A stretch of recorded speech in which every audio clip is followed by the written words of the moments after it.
Assalamualaikum warahmatullahi wabarakatuh.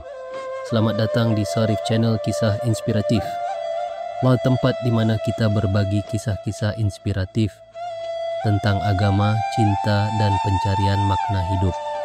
Sebelum kita mulai, jangan lupa untuk like, komen, tekan tombol subscribe, serta aktifkan lonceng notifikasinya agar saya semakin semangat menyajikan konten-konten yang menyentuh jiwa dan menguatkan iman.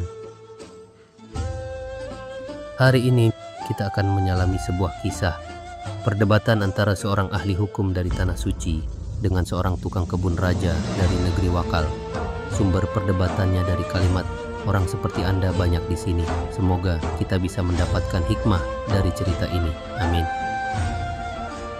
Isyarat dari kantor desa ketika ilmu bertemu hikmah.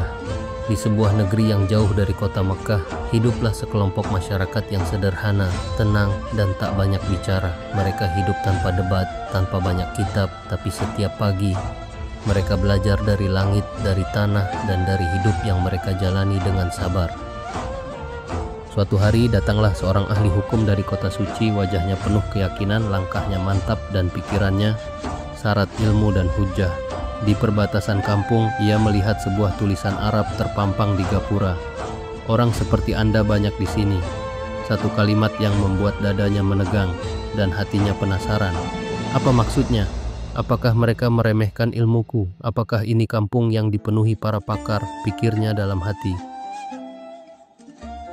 Ia pun mendatangi rumah kepala kampung, seorang raja sederhana. "Siapa yang menaruh tulisan itu?" tanya sang ahli hukum. Sang raja menggeleng. "Saya tidak tahu, Tuan, bahkan asal-usulnya pun saya tak tahu." Ahli hukum itu tidak percaya. "Tidak mungkin, kalimat seperti itu pasti dibuat oleh orang yang cerdas. Maka saya ingin menantang siapapun di kampung ini untuk berdebat soal hukum dan kehidupan." Raja terdiam, gelisah. Di kampung itu tak satu pun yang ahli hukum, bahkan yang bisa membaca pun bisa dihitung dengan jari. Hari demi hari raja merenung, hingga suatu sore seorang tukang kebunnya, lelaki tua bersarung kumal, melihat tuannya murung. Ia bertanya dengan tulus, "Tuan Raja, apa yang membuat hati Tuan resah?" Raja marah, "Apa yang bisa kau bantu? Kau hanya tukang kebun." Tapi keesokan harinya, si tukang kebun datang lagi dan lagi menawarkan bantuan yang sama. Hingga akhirnya, dengan berat hati sang raja berkata, "Kalau begitu, besok kau mewakili kampung ini. Hadapi sang ahli hukum, tapi awas, jangan mempermalukan kami." Keesokan harinya, kantor desa sudah penuh sesak. Semua orang ingin menyaksikan perdebatan. Ahli hukum duduk di kursinya, kitab di tangan, wajahnya penuh percaya diri. Tapi tukang kebun belum datang. Jam 7 lewat setengah 8, raja mulai panik. Tukang kebun ini, kalau dia tak datang, habislah aku. Tapi dari kejauhan, tampaklah sosok bersarung dan tergesa-gesa datang. Tukang kebun itu tersenyum kecil, seolah datang ke kebun, bukan ke gelanggang ilmu. "Maaf Tuan, aku terlambat. Bolehkah kita mulai sekarang?" "Baik," jawab ahli hukum. "Perdebatan ini, apakah menggunakan lisan apa isyarat?" "Terserah Tuan," jawab tukang kebun dengan santai. "Kita pakai isyarat saja," kata ahli hukum. Sang ahli hukum membuka dengan membentangkan tangan kanannya ke samping, yang bermakna bahwa Allah ciptakan alam berserta isinya. Tukang kebun menjawab dengan mengepalkan tangan kanannya, yang bermakna bahwa, tapi jangan lupa, suatu ketika Allah akan mengambilnya tanpa bekas. Lalu ahli hukum mengangkat satu jari telunjuknya, menunjuk ke atas langit, yang bermakna Allah menciptakan langit berserta isinya. Tukang kebun menjawab dengan membalikan jari jempolnya ke bawah, yang bermakna, tapi jangan lupa bumi juga. Sejenak suasana hening. Lalu, tanpa sepatah kata pun sang ahli hukum mengemasi barang-barangnya dan pergi meninggalkan kampung itu. Raja kaget dan buru-buru mengejar. "Tunggu, apa yang terjadi? Apakah tukang kebunku telah menyinggungmu?" Ahli hukum berhenti lalu tersenyum tipis. "Tidak, wahai raja, Justru aku ingin mengucapkan terima kasih. Jaga baik-baik tukang kebunmu itu. Ia bukan orang biasa. Ia menjawab dengan hikmah. Aku bertanya, siapa yang menciptakan langit dan bumi?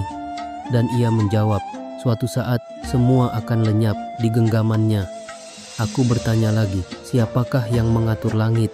Ia menjawab, jangan lupakan bumi juga. Aku sadar ia tidak menjawab dengan logika hukum tapi dengan mata hati yang dalam. Namun saat raja kembali ke rumah tukang kebun, ia mendapati rumah itu berantakan, barang-barang berserakan. Tukang kebun tampak marah besar. Apa yang terjadi? Kenapa engkau rusak rumahmu sendiri? Tukang kebun menjawab dengan penuh amarah. Kurang ajar itu ahli hukum. Tadi dia buka perdebatan dengan isyarat mau menamparku. Maka aku jawab, coba saja kalau berani, aku akan meninjumu. Lalu dia bilang mau buang aku ke langit. Maka aku jawab, akan aku injak-injak kau ke tanah.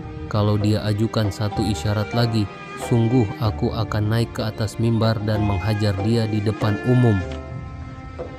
Ilmu kadang menjadi jubah yang terlalu tebal hingga menutupi hati yang dulu ringan menjadi berat. Kata-kata bisa menjadi pagar yang tinggi membatasi cahaya makna menembus dada.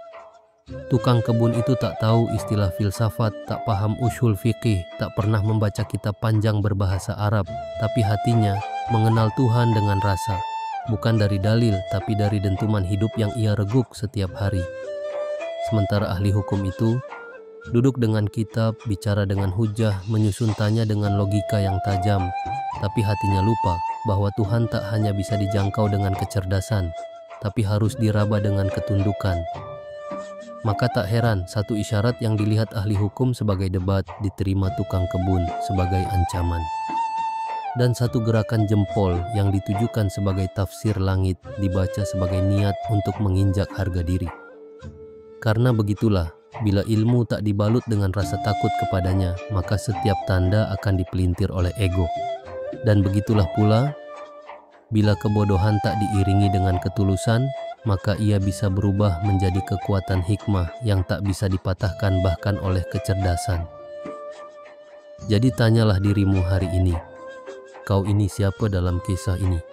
Ahli hukum yang penuh ilmu, ataukah tukang kebun yang penuh rasa? Atau jangan-jangan kita semua hanya penonton di kantor desa yang tak belajar apa-apa selain tertawa dan memihak tanpa pernah bertanya, apa makna dari semua ini di hadapan Allah? Terima kasih telah menyimak kisah hari ini. Semoga ada hikmah yang menetap di hati. Jangan lupa untuk like, komen, dan subscribe Sarif Channel Kisah Inspiratif agar kita terus bisa berbagi cerita yang menyentuh jiwa dan menguatkan iman. Wassalamualaikum warahmatullahi wabarakatuh.